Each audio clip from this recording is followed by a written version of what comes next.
আমার স্পষ্ট ভাষায় বলতে চাই, নবী করিম সাল্লাল্লাহু আলাইহি ওয়াসাল্লাম এর ঘটনা থেকে শিক্ষা বানাতে মানুষকে কখনো ধোঁকা দেওয়া যাবে না এবং মানুষের সাথে কখনো ওয়াদা ভঙ্গ করব না। যদি আমরা এভাবে চলতে পারি, রাসূল সাল্লাল্লাহু আলাইহি ওয়াসাল্লাম আদর্শে হয়ে চলতে পারি, তাহলে আমাদের সমাজ হবে ইসলামী সমাজ, আমাদের রাষ্ট্র হবে ইসলামী রাষ্ট্র। কথা বলেন ঠিক না? ইন্নাল হামদালিল্লাহ নাহমাদুহু ওয়া নাশকুরুহু ওয়া নুসাল্লি ওয়া নুসাল্লিমু আলা রাসূলিল কারীম। أما بعد فأعوذ بالله من الشيطان الرجيم. بسم الله الرحمن الرحيم. وإنك لعلى خلق عظيم. صدق الله العلي العظيم. محترم حاضرين، ঐতিহ্যবাহী নৈকাল বিচারণী সুমন আন্দাজিয়াদার সুন্নাহ মাদ্রাসার কর্তৃক আয়োজিত আজকের বক্তৃতা ও পুরস্কার বিতরণ অনুষ্ঠানে উপস্থিত রয়েছেন অনুষ্ঠানে মাননীয় সভাপতি সদক্ষ বিচারক মণ্ডলী পিতা সমতুল্লাহ সদ্য উস্তাদ মহোদয়, আমন্ত্রিত ওলামায়ে দূর দূরান্ত থেকে আগত তলেবে এলম ছাত্র বন্ধুগণ, সকলকে জানাই আমার আন্তরিক শুভেচ্ছা ও অভিনন্দন। আজকে আমার আলোচনা বিষয় হলো নবী করিম সাল্লাল্লাহু আলাইহি ওয়াসাল্লামের একটি ঘটনা উত্তম লেনদেন। এই ঘটনাটি সময় সংক্ষিপ্ত পরিসরে উক্ত আলোচনাটি আলোকপাত করার চেষ্টা করব ইনশাআল্লাহ। একবার মদিনা মুনাওয়ারার বাইরে একটি কাফেলা দল অবস্থান করল। নবী সাল্লাল্লাহু আলাইহি ওয়াসাল্লাম সেখান দিয়ে যাচ্ছিলেন।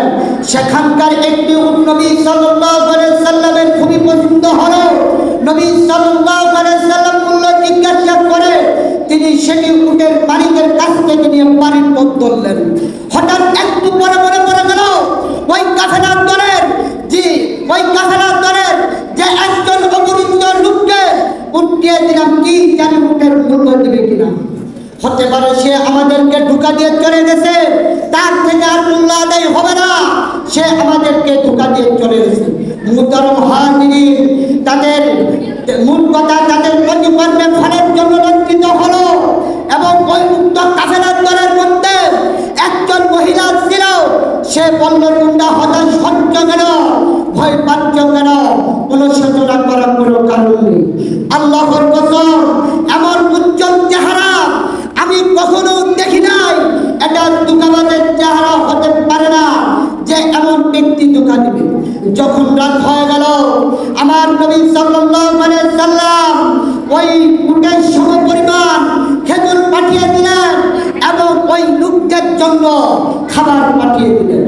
সম্মানিত উপস্থিতি, আমার স্পষ্ট ভাষায় বলতে চাই, নবী করিম সাল্লাল্লাহু আলাইহি ওয়াসাল্লাম এর ঘটনা থেকে শিক্ষা বানাতে মানুষকে কখনো ধোঁকা দেওয়া যাবে না এবং মানুষের সাথে কখনো ওয়াদা ভঙ্গ করব না। যদি আমরা এভাবে চলতে পারি, রাসূল সাল্লাল্লাহু আলাইহি ওয়াসাল্লাম আদর্শে হয়ে চলতে পারি, তাহলে আমাদের সমাজ হবে ইসলামী সমাজ, আমাদের রাষ্ট্র হবে ইসলামী রাষ্ট্র। কথা বলেন ঠিক না? আমাদের সোনার বাংলাদেশ হবে ইসলামী সোনার বাংলাদেশ। কথা বলেন ঠিক কিনা?